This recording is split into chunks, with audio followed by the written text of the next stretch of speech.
Nos han hecho creer que la máquina tiene vida propia. Pero es una ilusión. La máquina está muerta hasta que la alimentamos con nuestra propia potencia. Cada paso, cada hora, cada gota de esfuerzo colectivo, entregados voluntariamente a un código fuente que está infectado. Un virus que alteró nuestro propósito, que no produce para sostener la vida, sino que devora la vida para sostener la acumulación.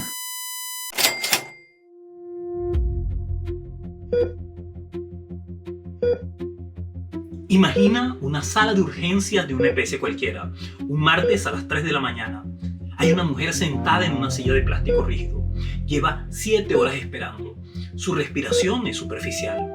A 15 metros de ella, detrás de un cristal templado, hay un administrador mirando una hoja de cálculo en un monitor. El administrador no es mala persona. De hecho, ama a sus hijos y va a misa los domingos. Pero en su pantalla, la mujer que se ahoga no es un ser humano, es un centro de costos. Es un pasivo. Autorizar el procedimiento que le salvaría la vida arruinaría la métrica de rentabilidad del trimestre. Así que el administrador, cumpliendo estrictamente con su deber corporativo, niega la autorización. La mujer muere en la silla de plástico. Si ves las noticias mañana, te dirán que fue una falla en el servicio, un error administrativo. Te mentirán. Lo que ocurrió en esa sala de espera fue la ejecución perfecta de una máquina diseñada para preferir la acumulación de capital sobre la preservación de la vida. Y aquí es donde la cosa se pone incómoda, porque es muy fácil odiar a ese administrador. Es muy fácil apuntar con el dedo al político de turno que se robó la plata de un puente y sentir que nosotros somos los buenos y ellos los malos. Pero déjame hacerte 3 preguntas de tu vida diaria y me incluyo en la colada porque en este caldo estamos todos. ¿Cuántas veces has repetido la frase "el vivo vive del bobo" como si fuera un proverbio sagrado para justificar saltarte una norma? ¿Cuántas veces has medido el valor de una persona o de tu propio trabajo exclusivamente por lo que aporta en pesos o en dólares? ¿Cuántas veces has soñado con ganarte el baloto para ahora sí poder hacer el bien y ayudar a los demás? Si respondiste que sí, alguna, bienvenido al club. Somos legión. Porque resulta que es administrador de la EPS y nosotros operamos bajo el mismo código fuente. Bienvenidos compañeros a tu taller Renovación.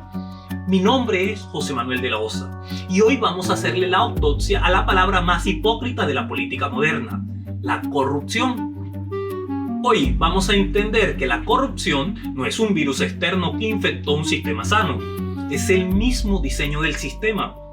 Te prometo que, si te quedas hasta el final, la forma en la que ves tu trabajo, en que educas a tus hijos y en que entiendes este país va a sufrir un sismo irreversible. Entenderás que la corrupción habita en nuestras decisiones cotidianas, no porque seamos inherentemente malos, sino porque estamos sujetados a una estructura que hoy vamos a desmontar. Y te entregaré el bisturí para extirparla y reclamar tu verdadera emancipación. Para que no te pierdas esta disección, este es nuestro plan de ruta. Primero, el retrovisor, un breve recuento de la máquina que habitamos. 2. La desviación teleológica, Aristóteles y por qué tu hijo estudiando por una nota ya está corrompido. Tercero, el origen del virus, Greber, el imperio y cómo nos colonizaron la mente. Cuarto, la doble moral, la neurosis colombiana y las justas proporciones de Turbay. Quinto, le haremos un juicio a la ortodoxia. Destruiremos las excusas con las que justifican esta barbarie. Y sexto, la emancipación, la cura biosocial. ¿Tienes el valor para mirar el virus a los ojos? Empecemos.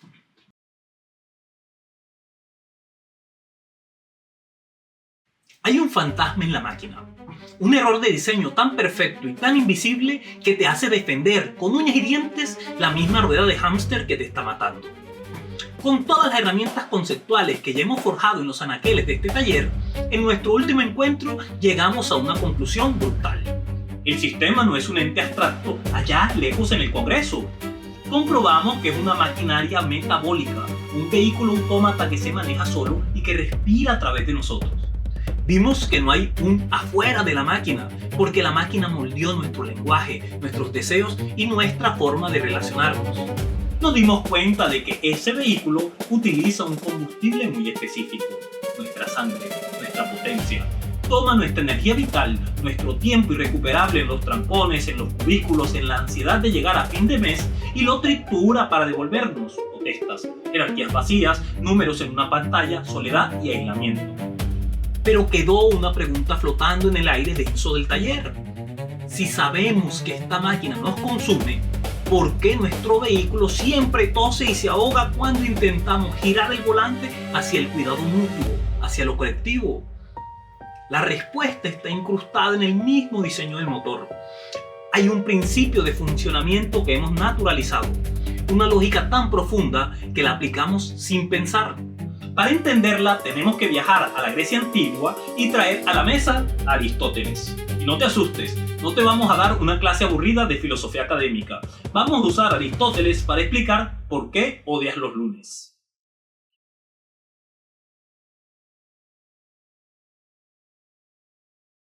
Vamos a hacer un experimento. Te voy a mostrar el segundo exacto, la fracción de tiempo precisa en la que una acción noble se corrompe frente a tus ojos. Y te voy a mostrar cómo uno, queriendo hacer el bien, probablemente replica esa corrupción todos los días en su propia casa. Para no enredarnos con teoría, imagina a Juan, un campesino en nuestras tierras, trabajando su parcela mucho antes de que el agronegocio se apoderara de todo. Juan siembra con un propósito claro, vital y evidente: extraer de la tierra el alimento para sostener a su familia y a su vereda. Aristóteles tenía una palabra para este propósito originario: el telos, el fin último que le da sentido a una acción, y a la tarea de administrar esos recursos para el bienestar de la comunidad lo llamó oikonomía. Es una acción sagrada porque preserva la vida y tiene un límite natural. Cuando hay comida suficiente en la mesa de Juan y sus vecinos, el objetivo se ha cumplido. La máquina descansa. Pero un día, todo cambia. A Juan le dicen que si arranca su policultivo y siembra solo una especie para exportación comercial, se hará rico. De repente, el objetivo de esa tierra ya no es calmar el hambre, es maximizar el retorno de inversión de una cadena de accionistas que ni siquiera saben en qué parte del mapa queda la finca de Juan. El telos original, el fin sagrado, fue secuestrado, fue reemplazado por un fin cuantitativo e infinito, la acumulación. A esa mutación, Aristóteles la llamó crematística. Y aquí es donde la historia de Juan te golpea a ti y a mí en la cara. Porque la corrupción, compañeros, en su sentido más profundo y aterrador, no es llevarse un fajo de billetes en el maletín. La corrupción es la superposición de un fin diferente sobre el fin original de la cosa. Es la perversión de un propósito. Cuando el dinero viola el fin original de la salud, de la tierra o del trabajo, lo llamamos crematística. Pero esta desviación teleológica va mucho más allá de la economía. Se mete en la crianza de tus hijos. Se sienta en tu mesa. Te lo voy a demostrar con el acto de corrupción más íntimo y cotidiano del que tú mismo participas, probablemente sin darte cuenta. Hablemos de tus hijos y del colegio. ¿Cuál sería el fin, el telos, último de la educación? Formar a un ser humano, despertar su asombro por el mundo, nutrir su capacidad crítica para que sea un sujeto libre y vinculado a su sociedad. Pero ¿qué hacemos nosotros, padres modernos y angustiados por este sistema? Le decimos al niño: si sacas 5 en matemáticas, te compro la consola de videojuegos. O peor aún, el colegio le enseña que lo importante no es entender la física del universo, sino memorizar para reventar el puntaje del ICFES, para conseguir un cartón o para ser competitivo en el mercado y hacer plata. En el segundo exacto en que introduces esa recompensa externa, la nota, el premio, el estatus, por encima del fin original, el aprendizaje y la libertad, pervertiste el objetivo, corrompiste el acto. El niño ya no estudia por asombro, estudia para transar en un mercado de calificaciones. Su curiosidad fue reemplazada por el cálculo. Tú, al pagarle por buenas notas, le acabas de enseñar el principio rector de la corrupción sistémica. Le enseñaste que el valor de una acción no está en su esencia, sino en la rentabilidad o el beneficio secundario que le pueda sacar. Y luego nos escandalizamos cuando ese niño crece, se vuelve gerente o senador y decide que el fin de construir un hospital no es curar enfermos, sino la tajada de los sobrecostos que puede asegurar para su campaña. Te indignas con el político, pero operas bajo su misma lógica. Ambos están sujetados por la misma estructura que nos enseñó a pervertir nuestros propósitos. Y esta enfermedad, esta desviación, no es natural en los seres humanos. No fue inoculada. ¿Quieres saber quién fue el paciente cero?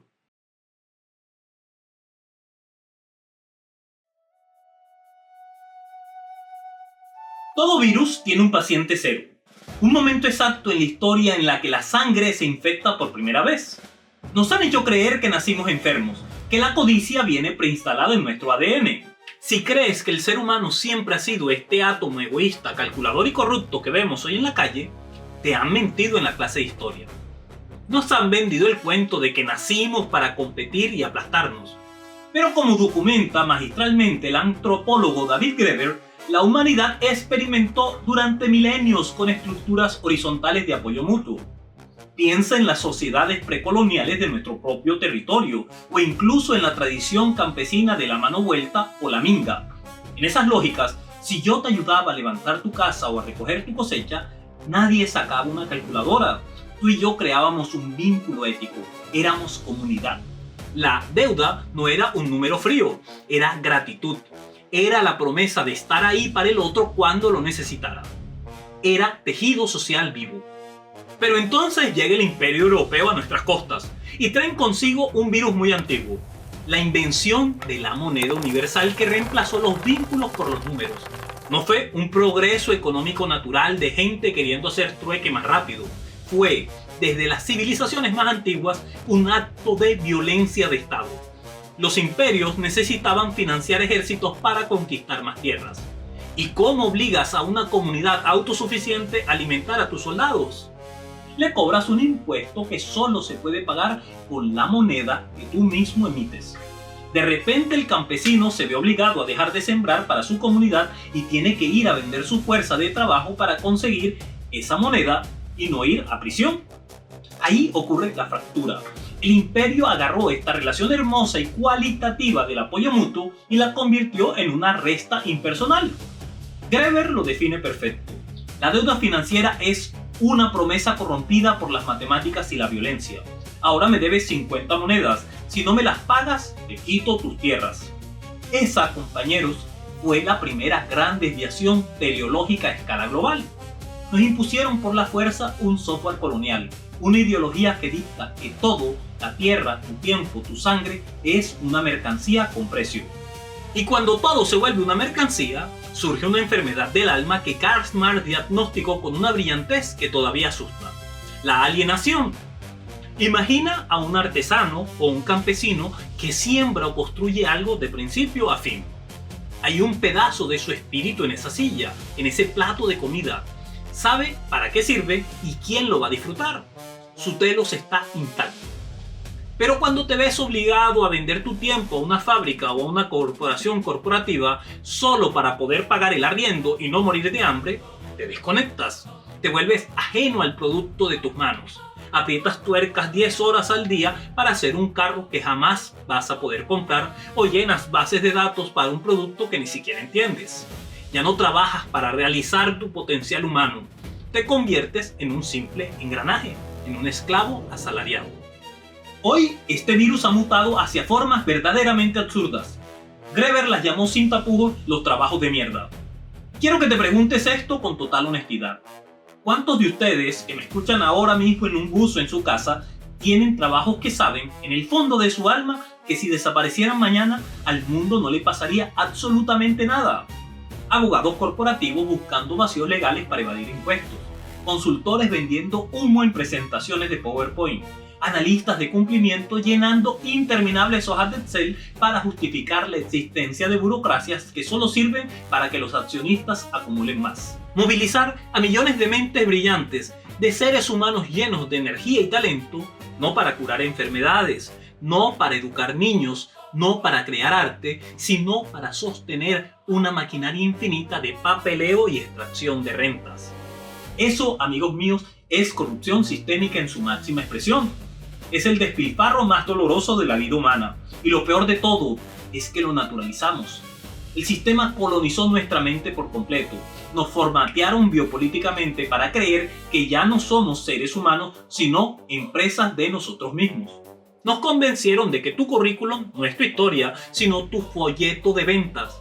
Tus amigos dejaron de ser tus hermanos para convertirse en tus contactos de networking. Tu amabilidad ya no es empatía, es estrategia de atención al cliente. Hemos dejado que el cálculo de la rentabilidad devore nuestras relaciones más íntimas. Hemos dejado que la razón instrumental lo devore todo. Y cuando el cálculo contable reemplaza al vínculo social, la mente humana se quiebra. Entramos en una psicosis colectiva. Esta psicosis en nuestro país ha engendrado a un monstruo cotidiano, un personaje que todos conocemos, que a veces incluso aplaudimos en secreto y que es el síntoma andante de nuestra enfermedad. Te lo vas a encontrar mañana en la calle y cuando lo veas entenderás lo enfermo que estamos. Vamos a desenmascararlo.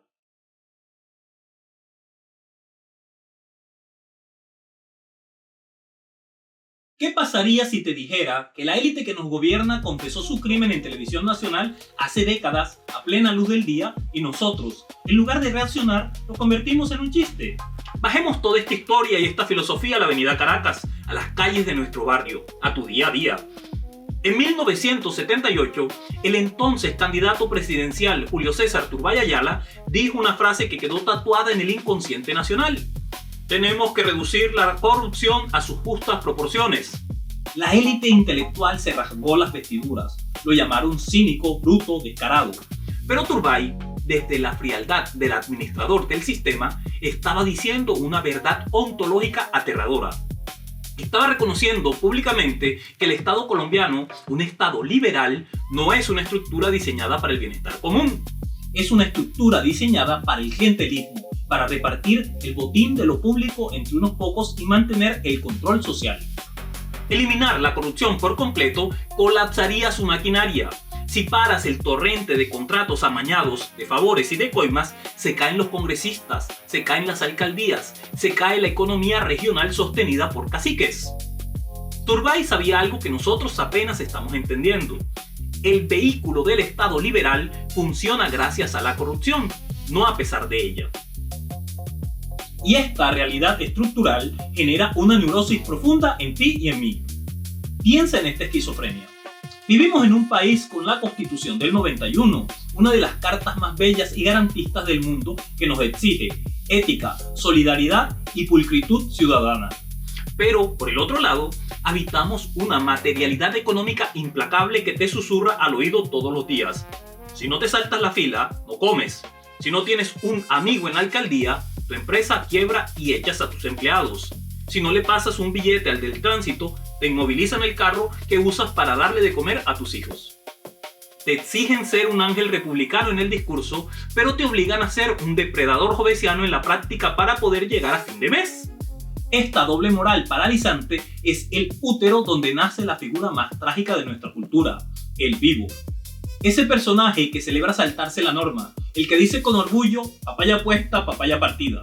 Nos han enseñado a odiarlo o envidiarlo, pero el vivo no es un error de la sociedad colombiana. Es el individuo perfectamente adaptado al capitalismo tardío y periférico. El vivo cree que está burlando el sistema, pero en realidad es el empleado del mes del mismo. Es el producto de un engranaje que te impone el lucro y la supervivencia individual como meta, pero te cierra herméticamente las vías legales y éticas para alcanzarlo. Y en el fondo, compañeros, el vivo es un ser profundamente miserable. Es un átomo aislado que no puede confiar en nadie. Ve a cada compatriota como una amenaza por las migajas o como un escalón para pisar. Al hacerlo, destruye el tejido social, la minga y el apoyo mutuo del que hablábamos hace un momento. Pierde su verdadera potencia, su capacidad de construir con el otro y la cambia por la triste ilusión de sobrevivir solo. Y aquí es donde el sistema hace su jugada maestra.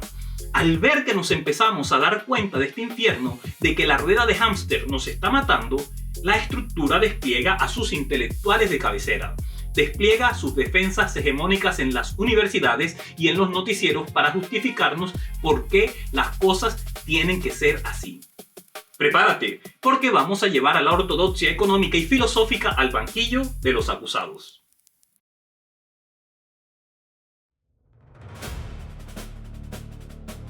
El sistema no es estúpido, sabe que te estás dando cuenta.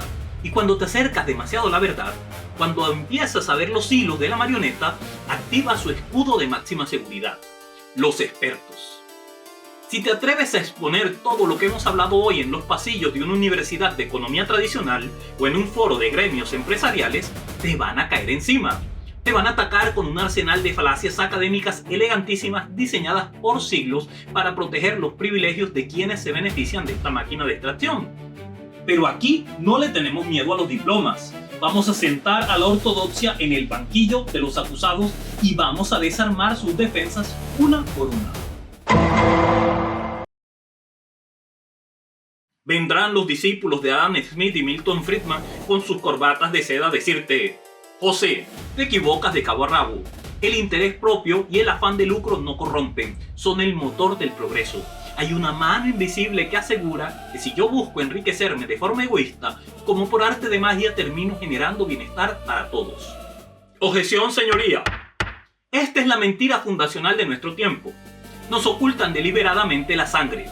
Los mercados globales no nacieron de un contrato pacífico entre hombres libres que se sentaron debajo de un manzano a intercambiar manzanas por peras.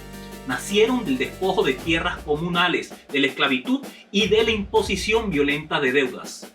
Nos han hecho creer que el Estado liberal moderno es un árbitro neutral, pero su estructura encierra una paradoja brutal. Te promete libertad política en el papel, pero ejerce una coerción económica implacable en la práctica para proteger la acumulación de unos pocos. Argumentar que la persecución ciega del capital es progreso es naturalizar un sistema donde precarizar tu vida o destruir el río de tu ciudad se consideran simples daños colaterales en un balance contable. ¿Progreso? ¿Progreso para quién? Ve a mirar a los miles de jóvenes pedaleando 12 horas al día bajo la lluvia bogotana, esquivando carros para llevar un domicilio rápido, sin seguridad social, sin pensión, matándose por puntos en una aplicación, mientras una junta directiva a miles de kilómetros reporta ganancias récord. Esa es la mano invisible, ahogándote. Llaman progreso a exprimir la vulnerabilidad de la gente y volverla una métrica de eficiencia.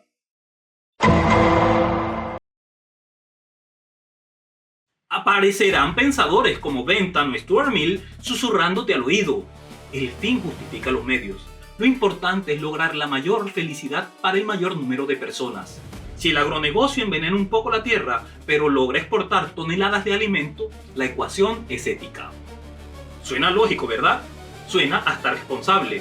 Sacrificar un poco la tierra para exportar más y traer dólares. Aguantarse un modelo económico que precariza tu salario si a cambio te dice que eso atrae inversión extranjera. Te voy a mostrar por qué aceptar esta lógica es literalmente firmar tu propia sentencia de muerte y la de tu territorio. Pero antes, quiero que mires la tercera mentira. El sistema las usa juntas para acorralarte. Guárdate esta duda un segundo en la cabeza. Aquí saltarán los defensores del mercado puro como Hayek y Ayn Rand a lavarse las manos. La corrupción es simplemente una imperfección ética de una mente aislada. Es la falla de una manzana podrida. El sistema capitalista es inocente. Todo se reduce a individuos soberanos tomando malas decisiones morales. Ahora sí, vamos a destruir la trampa completa. Objeción, señoría. Primero, la sentencia de muerte del utilitarismo. Esta doctrina es el colapso absoluto de la empatía humana. Al reducir la existencia a una simple ecuación algebraica de costo-beneficio, el sistema nos revela aquí su verdad más macabra. El utilitarismo confiesa que alguien tiene que sacrificarse para que otros vivan cómodos. Para que unos disfruten del progreso y los balances macroeconómicos brillen, millones tienen que entregar su territorio, su salud y su tiempo. Y yo te pregunto mirándote a los ojos, ¿quién en su sano juicio quiere sostener un pacto social diseñado sobre la premisa de que alguien tiene que perder la vida? ¿Qué va a pasar cuando el número que sobra en la hoja de cálculo seas tú? o cuando los sacrificados en el altar de ese progreso sean tus propios hijos. Frente a este horror, levantamos la voz de Immanuel Kant y su deontología implacable. Kant nos enseñó que un ser humano debe ser tratado siempre como un fin en sí mismo, jamás como un medio. Cuando la EPS dejó morir a la mujer en la sala de urgencias al principio de este video, la redujo a un medio para cuadrar la utilidad del trimestre. El utilitarismo no es ética, es la justificación filosófica del matadero. Y esta trampa numérica nos lleva a la refutación del individualismo. Objeción, señoría. Nos dicen que la culpa es de la manzana podrida para que nunca miremos el árbol envenenado que la produjo. Esta es una ceguera sociológica imperdonable. Ignora por completo la maquinaria biopolítica de Foucault. Tú no naces corrupto, no naces siendo el vivo. Eres troquelado desde niño por instituciones, publicidad y deudas que te inoculan la codicia para poder sobrevivir. Culpar exclusivamente al burócrata de medio pelo que recibe una tajada o al patrullero que recibe un soborno es el mecanismo ideológico perfecto. Sacrifican al individuo para proteger la estructura sistémica que está diseñada desde su núcleo para la rapiña institucionalizada. Hagamos una pausa aquí. Si en este exacto momento tu cerebro te está pidiendo a gritos que cierres el video, que busques algo más ligero o te vayas a ver un clip de 15 segundos porque esto se puso muy denso o muy filosófico, te felicito. Esa incomodidad que sientes es tu programación defensiva actuando a la perfección. El sistema te entrenó toda la vida para rechazar la profundidad, para que la teoría te dé pereza y prefieras el escándalo barato del noticiero. Pero el hecho de que sigas aquí sentado, escuchándome desarmar esta máquina frente a ti, demuestra algo brutal. Tu necesidad de entender la trampa en la que vives es muchísimo más grande que tu condicionamiento para ignorarla. Acabas de cruzar una línea, ya no eres el espectador pasivo al que le pueden vender la indignación de turno. Estás decodificando el software. Respira hondo, porque perteneces a esa minoría indispensable que está dispuesta a sostener la mirada frente al abismo. Nos quedan 3 mentiras por derribar. Sigamos.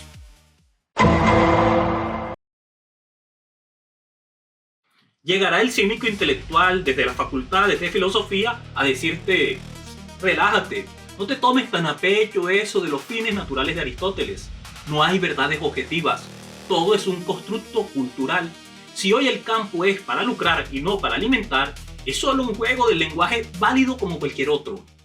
Objeción, señoría. Esta postura es un suicidio político absoluto, es la anestesia perfecta. Como advertía Antonio Gramsci al estudiar la hegemonía, la clase dominante no solo domina con el garrote, domina controlando lo que pensamos. Y el posmodernismo le hace el trabajo sucio. Al decirnos que todo es individualmente relativo, destruye nuestra capacidad de organizar una resistencia. Transforma nuestra rabia legítima en una apatía irónica. Nos quedamos debatiendo si la realidad existe mientras la maquinaria bancaria nos sigue expropiando recursos reales con precisión militar. Te dicen que todo es relativo porque suena muy abierto, muy moderno, ¿no?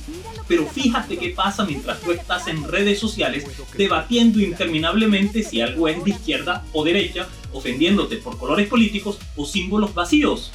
Mientras nos tienen peleando por narrativas relativas, la cuota del banco, el arriendo y el costo del mercado en palo quemado no tienen absolutamente nada de relativos. Son absolutos y te están asfixiando.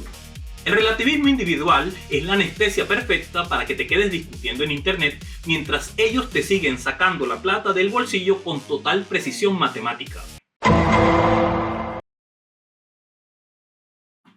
Gary Becker y los economistas de Chicago dirán: el ser humano es solo una calculadora racional de costos y beneficios. El dinero es una herramienta, un lenguaje neutral. Por ende, la corrupción es solo una asimetría de la información en el mercado. Objeción, señoría. Falso. El dinero jamás ha sido neutral. Es un dispositivo de disciplina violento. Y abro un paréntesis vital aquí.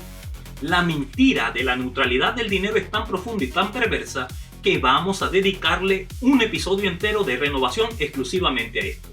Vamos a develar el horror histórico y ontológico que subyace en la creación del dinero y cómo determina nuestra existencia. Pero por ahora, quédate con esto. Intentar imponer la fría racionalidad contable sobre actividades profundamente humanas como la crianza de los hijos la vocación de un maestro o el cuidado de la tierra es pisotear nuestra lógica solidaria comunitaria. Es la ridiculez sociopática de intentar medir el amor de una madre con el cronómetro de productividad. ¿Has visto hoy cómo medimos el éxito de un colegio? Ya no nos importa si forman ciudadanos íntegros, si el joven es feliz o si entiende su papel en la comunidad. Lo medimos por cuánto pasaron las pruebas de estado, por su ranking competitivo o por cuánto van a cobrar como salario cuando se gradúen. Cuantificamos la mente de un joven de 16 años como si fuera ganado de exportación.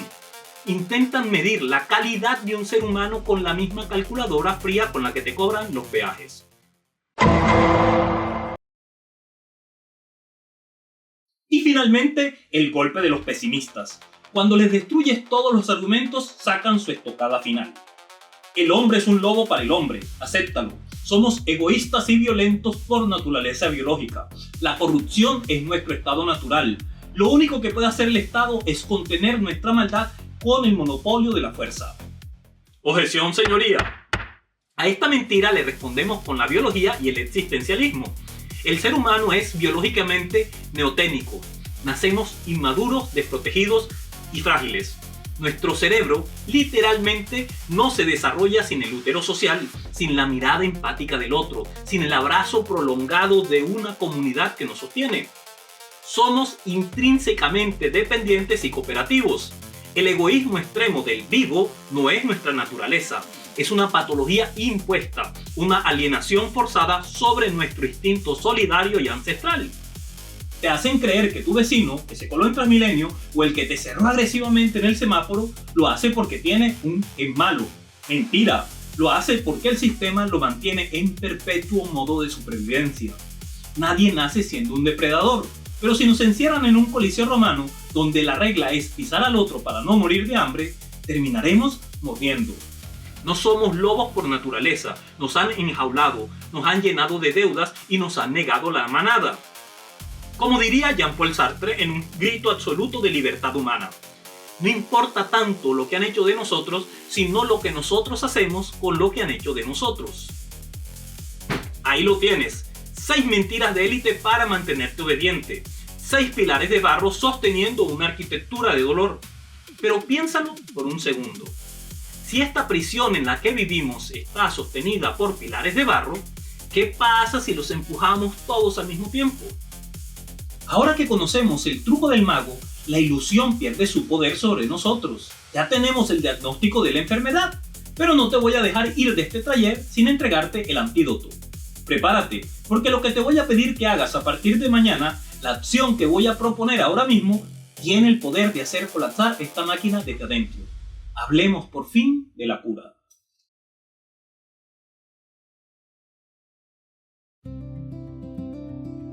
Llegados a este punto de nuestro análisis ontológico, el mapa está expuesto.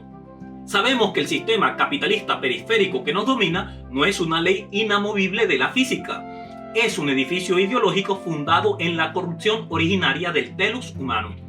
Sustituyó el cuidado de la vida, la economía, por la adoración ciega a la muerte disfrazada de acumulación, la crematística. La pregunta que aterra ahora, la que te debe estar zumbando en la cabeza es: ¿esta enfermedad es terminal o existe una cura que nos ocultaron? Si asimilamos esto, cómo está compuesto el sistema, la perspectiva cambia por completo. Ya no podemos seguir repitiendo el discurso vacío de que el problema de Colombia está en su cultura, o de que todos los políticos son ladrones. Esos son los gemidos de un individuo infantilizado que se niega a ver la estructura y que asume el papel de víctima pasiva. Si el sistema premia la extracción, si te condiciona a actuar con la viveza depredadora para no perecer, el acto verdaderamente revolucionario, el acto de máxima rebeldía política hoy, no es insultar por Twitter ni marchar sin rumbo esperando que el Estado cambie por arte de magia. El acto revolucionario es recuperar nuestra emancipación estructural. Ojo, no estoy hablando de soberanía en el sentido estatista moderno, esa ilusión burguesa de control de fronteras y ejército. Hablo de emancipación profunda, de rechazar de tajo el individualismo que nos enjaula, de entender, como propone la ontología biosocial, que nuestra potencia, nuestro verdadero poder de hacer en el mundo, no emerge cuando nos aislamos a acumular, sino cuando nos vinculamos. ¿Cómo se cura el virus de la corrupción? No es con más leyes penales, ni con más policías, ni con discursos moralistas que solo generan la neurosis de la doble moral. Se cura reconstruyendo el útero social. Se cura asumiéndonos históricamente como un sujeto social. Y esto no es poesía, compañeros, es una directriz de acción inmediata. Nuestra Constitución del 91, en su espíritu fundacional, nos propuso un Estado social de derecho, pero ese desarrollo histórico quedó a medias porque el sistema nos obligó a leernos como individuos aislados. La solución a la corrupción está en una sola acción contundente: identificar y recobrar los fines primarios colectivos y sociales de las cosas. Se trata de volver a la razón originaria de nuestra existencia, de renovarla. ¿Y cómo se identifica ese fin primario de nuestro día a día? El criterio es tan profundo como sencillo. Todo acto debe ser un acto de servicio al otro, diseñado para beneficiarnos a todos sin sacrificar a ninguno. Es una regla de supervivencia básica. Todos ponemos, todos recibimos. Piénsalo. Si todos servimos, absolutamente nadie se quedará sin ser servido. Estaremos sostenidos por una red inquebrantable. Pero si la regla del juego es que todos queremos ser servidos, extraer y acumular sin servirle a nadie, la inmensa mayoría se quedará desprovista, miserable y sola. Y francamente, compañeros, esa es una sociedad en la que no vale la pena vivir. Pero no podemos hacer esto solo. Desmontar esta desviación requiere unión, requiere comprensión compartida y requiere estructura. Allá afuera, la gente no se ha podido dedicar a pensar en esto porque, con justa razón, están ocupados sobreviviendo, pagando deudas, llegando a fin de mes. Por eso hemos creado Renovación. Queremos ofrecerte este espacio, este taller, como un lugar al cual venir a buscar conocimiento, a respirar y a intentar comprender juntos esta inmensa mole oculta que nos aplasta. Nosotros queremos compartirte las herramientas y la teoría que hemos forjado, pero sobre todo deseamos aprender de ti, de tu cotidianidad. Pero para poder organizarnos y transformar esta realidad, hay un muro que debemos comprender. En nuestro encuentro anterior descubrimos algo vital. El sistema no es nuestro enemigo por el simple hecho de existir. Piensa en el sistema social, nuestra necesidad ineludible de relacionarnos, de tener acuerdos, de vivir en comunidad, como el hardware de un computador. Es nuestra condición humana, es el vínculo necesario que nos permite transitar la vida. Sin una sociedad, simplemente no existimos. No podemos ni debemos intentar escapar de él o destruirlo.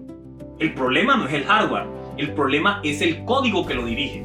La forma en que concebimos hoy este sistema, la manera en que justificamos nuestra obediencia a la extracción y el lenguaje mismo con el que entendemos el mundo y nos vemos como competidores. Ese es el software, un código invisible que instalaron en tu mente desde que naciste. El hardware es necesario, pero el software sí se puede reprogramar.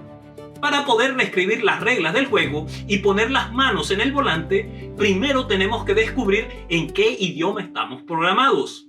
Ese software maestro es el que define en tu cabeza qué consideras lógico, qué consideras posible y qué te hace creer que buscar un mundo solidario es una completa locura.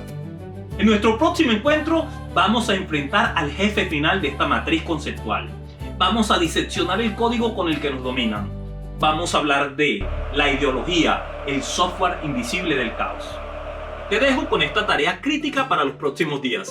En medio de tus actividades más cotidianas, cuando te sientas a revisar las tareas del colegio con tus hijos, cuando estás compartiendo con tus amigos en un bar o cuando estás en tu empleo cumpliendo con tu rutina de siempre, detente un segundo.